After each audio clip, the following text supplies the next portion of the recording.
আসসালামু আলাইকুম everyone.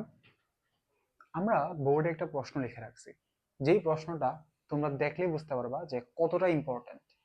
Dhaka varsity 2022-23 সাল, 12-13 সাল, রাজশাহী ইউনিভার্সিটিতে 9-10 এবং জাহাঙ্গীর ইউনিভার্সিটি 14-15 অনেকবার আসছে এই প্রশ্নটা, এবং তোমরা বুঝতেই পারতেছো যে এই প্রশ্নটা খুবই ইম্পর্ট্যান্ট।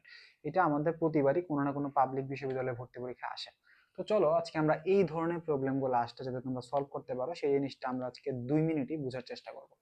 তো এই যে আমাদের একটা প্রবলেম লেখা আছে, এখানে হচ্ছে দুইটা আমাদের হচ্ছে তড়িৎদ্বার দেওয়া আছে। হুম, তাহলে এই তড়িৎদ্বারটা এই এটা জিঙ্ক 2+ থেকে জিঙ্ক হইতেছে।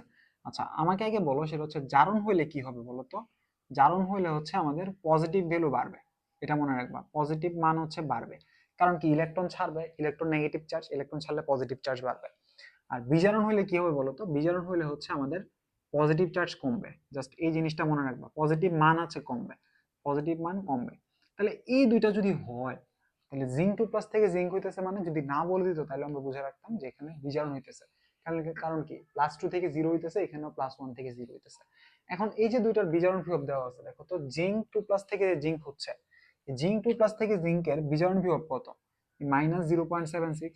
এবং Ag2+ থেকে Ag এর বিজারণ বিভব কত, +0. এখন কোনটার বিজারণ বিভব বেশি? বিজারণ বিভব বেশি হচ্ছে Ag+ থেকে Ag। তাহলে Ag+ থেকে Ag এর বিজারণ বিভব মান যেহেতু বেশি, তাহলে আমাদের বিজারণ হবে বেসিক্যালি, এই বিজারণটা হবেই হচ্ছে Ag+ থেকে Ag।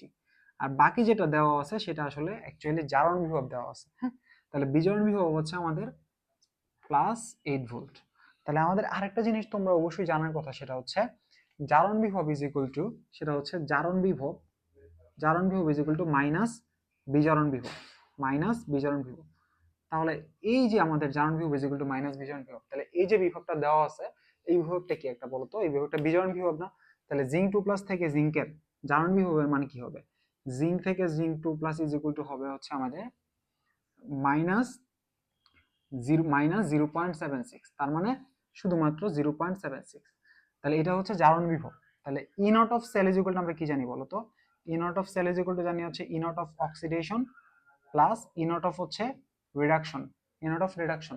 তাহলে এই যে আমরা যেহেতু জানছি ই নট অফ অক্সিডেশন হচ্ছে 0.76 আর ই নট অফ রিডাকশন হচ্ছে 0.80, তাহলে এটা করলে আমাদের অ্যান্সার আসতেছে 1.56।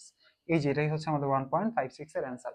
হোপফুলি তোমরা জিনিসটা বুঝতে পারছো, এবং এই ধরনের প্রবলেম আসলে 76 আর ই নট অফ রিডাকশন হচ্ছে 0.80, তাহলে এটা করলে আমাদের অ্যান্সার আসতেছে 1.56। এই যে এটাই হচ্ছে আমাদের 1.56 এর অ্যান্সার। হোপফুলি তোমরা জিনিসটা বুঝতে পারছো, এবং এই ধরনের প্রবলেম আসলে